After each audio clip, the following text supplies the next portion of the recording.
Chaos within the Council of Archmages continued to mount with each passing day. The events which set into motion Crystallis' flight, the escape of the arthropod specimens, more and more members of the council worried these were not coincidences, but omens which heralded an incomprehensible doom. Minerva, the paramount Solimancer, had spent countless nights scouring the star charts and astrological texts, searching desperately for a sign. Alas, no matter how hard she focused, how loudly the stars yelled out to her, an obscuring darkness continued to cloud her mind and shroud the light. On an auspicious night, Minerva stole away into the Solimancer vault, where they kept an ancient artifact that seemed to be her last hope. The astral crown worn by the primordial founder of Solimancy was said to cut through any darkness and grant the wearer piercing and vivid clarity, but at great cost. Legends told of headstrong apprentices who attempted to wear the crown and were left withered shells of their former selves, their minds broken by the visions. Steeling her nerve, Minerva knew she was left with no other choice. With eyes closed, she placed the crown on her head. The power was overwhelming. She began to levitate as the room whirred and vibrated with atomic energy. When she opened her eyes, they ignited like blazing stars, and Minerva felt as though she could gaze through all of space and time. "The Shattered Kingdoms!" her voice boomed as the crown possessed her body. "Find the Earth Mother. Only her kind can stand against the darkness that looms. Tell her that the time has come." Regaining her voice, Minerva channeled her newfound astral power and teleported to the Shattered Kingdoms to deliver the message. The crown guided Minerva to the Hall of the Olympians, where the aura of the Earth Mother could be felt radiating within. As she entered, the mighty champion Gaia stood up from her throne, grasping the hilt of her great axe. "What business have you here, mighty sorceress?" Gaia demanded. "I come with a warning. You and your children must end your foolish wars and join me against a far more pressing threat," Minerva declared. "What insolence!" Gaia replied. "As my children suffer on the battlefields, our rivals in Asgard wreak havoc upon both our land and our pride, and you speak as though our honor means nothing." "The time has come," Minerva whispered as she locked eyes with Gaia, and passed to her the vision. Gaia sank into her throne. Recognizing the gravity of the situation, she motioned over to her great-grandson, Eros, who stepped forward and knelt by her side. She leaned down and whispered into his ear. As he stood up, he flared his glorious wings and began to ascend from the hall. "May Olympus guide your journey, my son. Tell them, if they are too late, we may not stand a chance." Getting spicy, guys.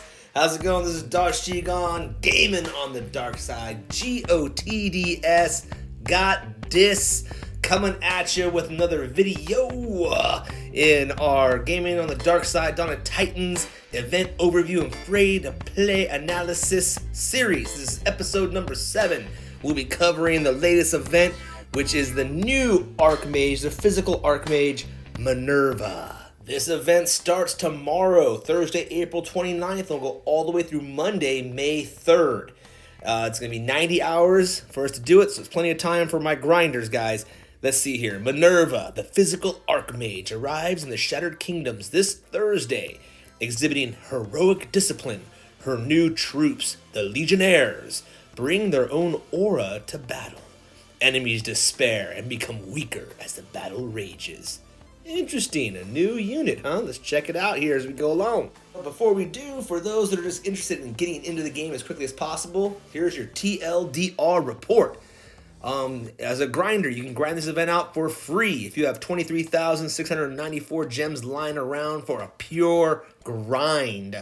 If you're going to be using saved up relics, well, if you get nothing but 1-star rolls, you're going to need 52 of them. So just keep that in mind, guys. And that's the TLDR report for my grinders and free-to-play. Now for my spenders, the one that keeps the servers running. If there's a boost pack available, it will not be the Storm Candle, it'll be the Chalice of Iron. But this is the best one if they do have it available. For $14, you're going to get 2 2-star relics and 2 3-star relics and 100 portal stones.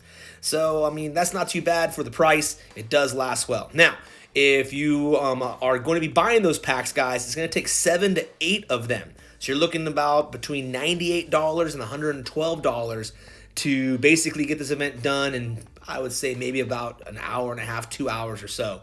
So it's up to you guys. I know some of you guys are busy and you just want to get that Titan as soon as possible. So spenders, do your thing. All right, the TLDRs are out of the way. Now for all the rest of the viewers who want to sit around and listen to the event overview and have a deeper dive into the numbers, well, hey man, grab your tea, join my boy Kermit here, sit back and enjoy the show. The other day, they dropped Minerva's skills in the blog, and there was a little thing here, issue with this extra health. These were wrong, guys. These are not the skills. So they updated the blog this morning, bloop, and they got this. So you can see here they changed those 2 things. So the first skill of Minerva, you're going to get 180% Titan and Troop health, 60% base Titan human troop damage, not health, guys. It's troop damage there now. Now on allied death, you're going to summon 2 legionnaires, a max of 6. So I think it's a total of 12 legionnaires. Let's see here. On the second skill, you're going to get 40% troop range resist, 360% Titan and troop physical damage 2 times on defense. So 720% troop damage on defense, which is good, and 200% Titan and troop health 2 times in defense. So that's 400% extra health. For the third skill, we got 200% Titan and troop armor piercing, 44% human troop critical, and you will shield and rage legionnaires when their health is less than 75%, and it will also subtract 10% of the enemy's physical resist within their little individual aura, a max of 20 times. Now I'm wondering, is that a max of 20 times per legionnaire unit, or a max of 20 times total? After that, you got your fourth skill. It's going to be 44% Titan critical, 200% human troop armor 2 times on defense, so that's 400% armor. Then we've got 30% troop melee resist 2 times on defense, so that's going to be 60% melee resist. For the fifth skill, we're going to have 40% troop all elemental resist, 300% shield absorption, which is nice. We're also going to have on Legionnaire, well, that should be Legionnaire, not Legionary, death. You're going to subtract 10% of the enemy's melee and range resist within the aura. Now, once again, I'm assuming this must be the Legionnaire's aura, not the aura of Minerva, if she even has one. And that'll happen a max of 12 times. Once again, is that per Legionnaire, or is that in total with all the Legionnaires? I'm leaning in total, since there's 12 Legionnaires, so that's probably why it's a max of 12. If more Legionnaires somehow pop, that probably wouldn't work then. Now, for prestige skills. Now, remember, these are at level 10, guys, so when you see these numbers here, don't expect to see these unlocked at prestige level 1, 4, or 7. The numbers will grow as you go all the way to level 10. Now, at level 10, you're going to have 60% base human troop health and damage. Now, base is the set number in the beginning that everything gets multiplied off of afterwards. So base is way better than just saying extra health or damage. So that's really good. Then unlocked at prestige level 1, on allied troop death, you're going to shield 5 allies, a max of 10 times, right? Now, once again, it won't probably be 5 at prestige level 1. It might be only shield 1 ally, but just keep that in mind, guys. When you hit prestige level 10, that first skill will give you 5 allies shield 10 times. Next, at prestige level 4, on allied troop death, you're going to get 75% Titan physical damage and armor, a max of 10 times. I mean, really, like kind of a lackluster one. Who cares about the Titan living longer, right? And the damage, I mean, heck, man, they don't hit single units anyways, so whatever. Now, at prestige level 7, on allied troop death, you'll get 75% troop physical damage and armor, max to 10 times. Now, that's a big one, guys. That's 750% extra armor and damage. All right, now armor's the big one, guys, because that's what's going to help stop people from taking down your garrison. Then at prestige level 10, on Legionnaire's death, there's a 50% chance to call another Legionnaire unit. So they can just keep on coming out if you've got luck, which would be really annoying for someone that's trying to take down your garrison or your land if so inclined. Now that was a lot of numbers. The only ones that really matter for me and all that are the defensive stuff, because this is definitely a defensive Titan. So let's look at the human troops. Like I said, the Titan itself, whatever, and all, she doesn't really do much, but the human troops do. So armor, you're looking at about 1,150% extra armor. That is freaking-sane, dude. I don't know if there's anyone that touches that right now. Effectively, I should say, right? Now, health-wise, you've got 60% base health and 580% boost to health after that. As far as resists go, elemental, you have 40% for all elements, 60% for melee, and 40% for range. So all in all, that's pretty crazy, especially considering, let's look at Hell. Hell at P10, right? I mean, armor piercing wise, the units only have 800%. Now, granted, with relics, you can make that go higher, but are you going to break 1,150%? Not too sure. I mean, that's just a lot of freaking armor. So this defensive Titan might be lasting, well, at least a couple of weeks until I'm thinking probably the Poison Archmage comes out. And if that's got Panthers, it's probably going to be massively full of AP. And then Minerva will not be as great anymore, and people will be kicking themselves for spending all their prestige food. But that's just my thoughts. Now we do have these brand new units, the Legionnaires. As you can see, they drop out. They're basically like a modified militia. Let's check out their stats here. The Legionnaires have the following stats compared to militia. 100% damage, so that means they do double the damage. 50% movement speed, so they are faster. They do have 50% less troops in the formation, which results in 30% less health for them. Now, all relics and skills that boost militia will also boost Legionnaires. So just keep that in mind, guys. If you want to really make your Legionnaires crazy, you're going to want to have militia boosting relics on your Titan. So, for example, when you get Minerva in this event and you want to finish it and you're hitting PP lands with her, I would probably go heavy on militia boosting, relics as you're just kind of finishing up the event and leveling her up to level 60, because doing it with spearmen will suck. Moving on to the relics. The 4-star relics. The first one you're going to get at 7,000 souls is Nature's Call. This is going to give you 60% Titan physical damage, 20% Archer's critical, and 40% Spearman health. So once you are on a defensive build, that Spearman health will be big and help out quite a bit. Especially if you go Spearman and Archers, that'd probably be a better bet than using Militia, personally, for defense. Next up, at 8,000 souls, you've got Target Practice. And I have not seen this in a while, and I don't have one, so I'm definitely going to grab it.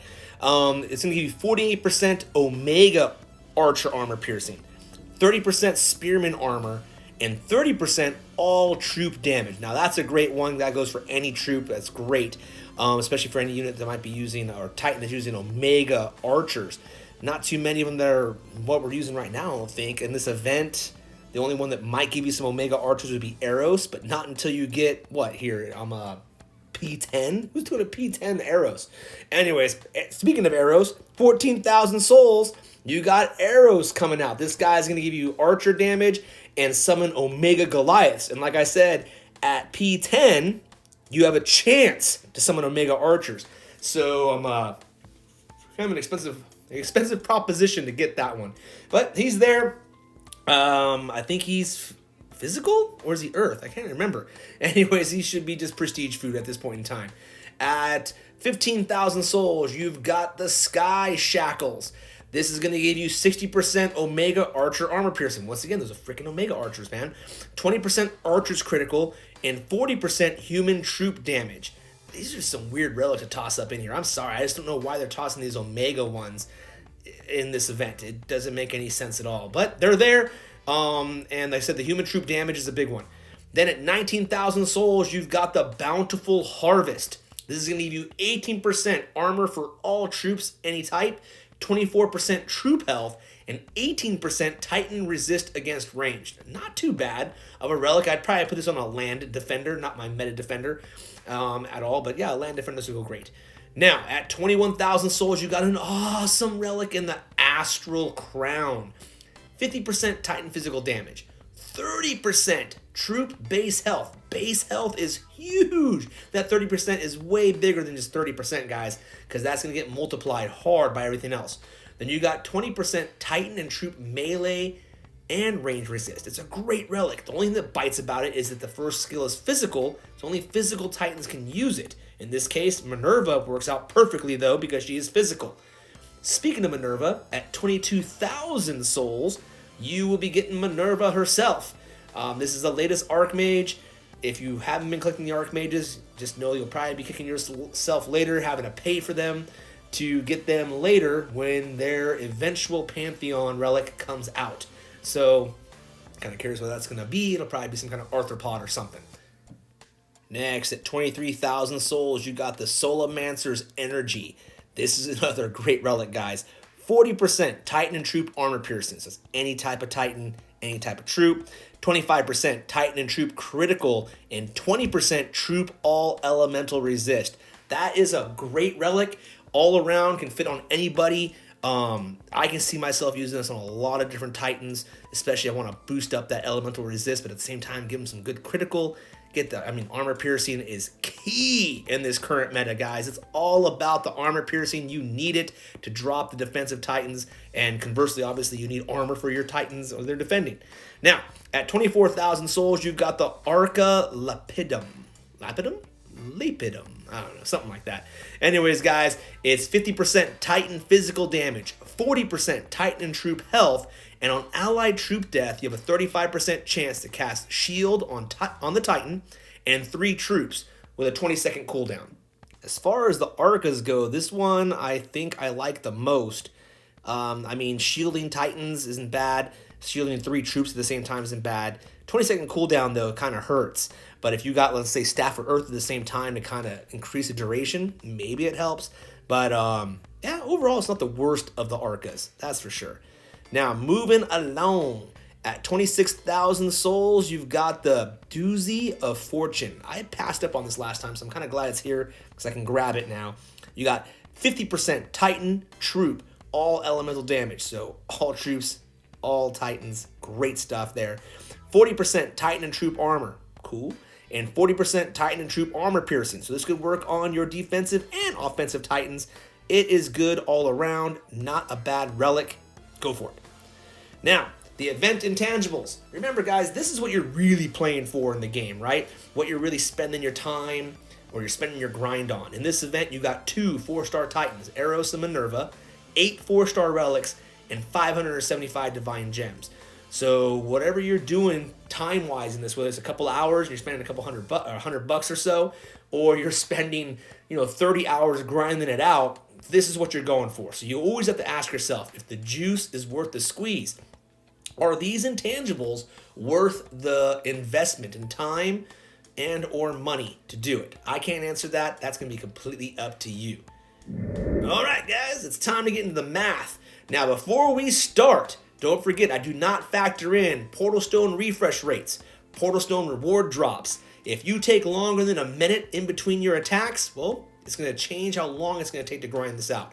I don't count the 2 to 4-star boost token rolls because my luck sucks. So everything's always based off a 1-star roll. So I'm pleasantly surprised when I get the 2 stars because I haven't seen a 3 or a 4-star in months. But yeah, so take that as, in consideration with the guesstimation of these numbers. Hopefully you guys have way better rolls. Now, before we look at the full numbers, let's check out the boost Titans. The boost Titans in this event. With 3-star physical Titans, you got a 1.1 boost. With 4-star physical Titans, you're going to get a 1.2 boost. And if you have Minerva, Achilles, Runa, or Necromancer, not too sure why Frigg's not in there since she was in the latest event, you get a 1.4 boost. And the boost relic for this event is the Chalice of Iron. Now, if you happen to have yourself the Minotaur's Bounty, that will take your 4-star physical infiltrators and it will make them into a 1.4 boost Titan as well. So if you want to get, if you don't, maybe you don't have Achilles or Runa or Necromancer, but maybe you have a Sarkon, well, hey, there you go. Or maybe you do have Minotaur. There you go. Get this stuff done using that. Minotaur's Bounty. I wish they had it up in the 1.4, so it would be a 1.7 boost, but that's just not the way it's going to work out. But anyways, guys, those are your chosen Titans, and those are your boosts. Let's look at some more stuff. In the event rewards, do we have rewards to help us with our grinding? We're going to get ourselves 4,200 gems, 925 portal stones, and 6 event tokens. Now, I do take into consideration all of these, except for the event tokens, in my pure grind numbers. So that's how I get the numbers that I get. I will also show you what it looks like if we use the included tokens as well, just to help you guys out. So remember, these will be in there as you're grinding. You'll get these rewards as you go. Just collect them, use them, and help bring down the cost of your grind as we go. Now, if you're spending money, well, I guess you just pocket these things and use them for future events one of these days. But now, guys, it is time. It is time to do...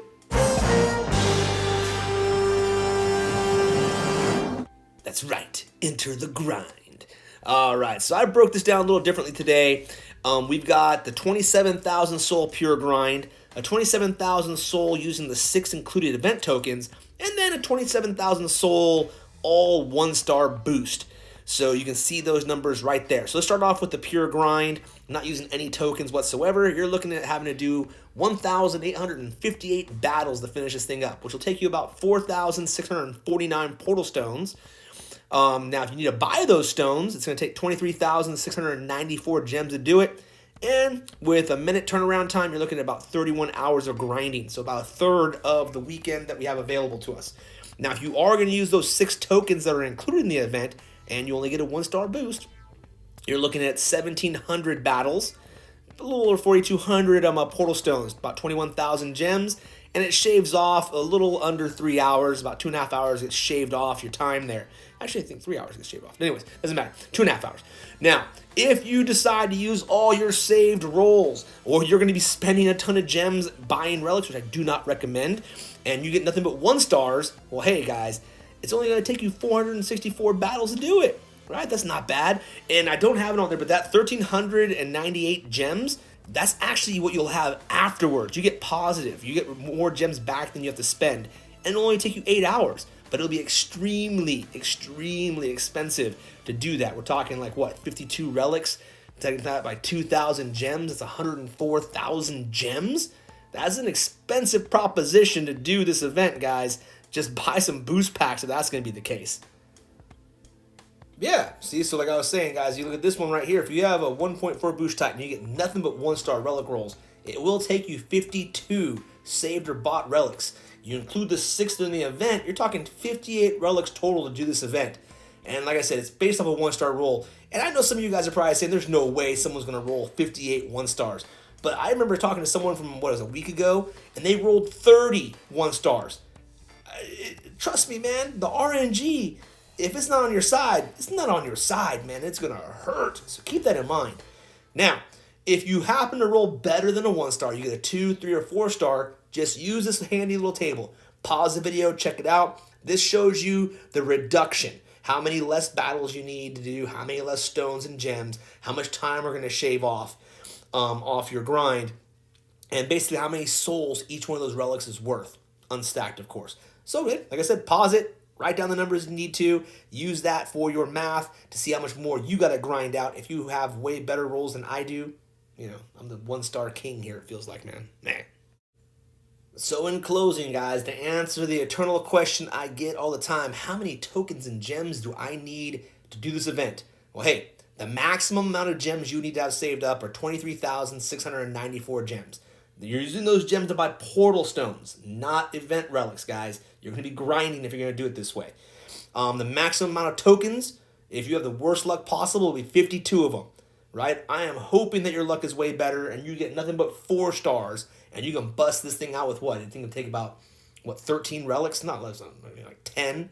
11 relics and you'd be done. If you got 11 4-stars, you're done. That'd be great. But hey, that's what that is. Keep that in mind, guys. These are your maximum that you need in order to be able to say you can do this no problem. All right, guys, so is it worth it? And some thoughts. So far from the videos I've seen and all that, Minerva looks pretty freaking tough, but they seem to be doing this roller coaster ride, right? 1 week it's a crazy defender, the next week it's a crazy attacker that takes down the defender, and then so on and so on. I don't see any crazy attackers coming forward in the next few weeks, but I'm pretty sure that next Archmage will be Minerva's kryptonite, especially if it is Panthers. They're going to sit there and just mow through the militia and spearmen and all that stuff with all the armor piercing that I'm pretty sure it's going to bring, and poison spells too. Ugh, it's going to be gnarly. So just keep that in mind, guys, and prestige accordingly. All right, and with that said, guys, that's this week's video. I'm excited to get into this thing and pound it out as quickly as I can because I want to spend some time, well, playing with the Titan. And also, I hope to see you guys doing it too. I hope you guys enjoyed the content. If you did, hit that like button, please. And if you haven't subscribed yet, well, please do that. And until the next video, I hope to catch all of you guys gaming on the dark side.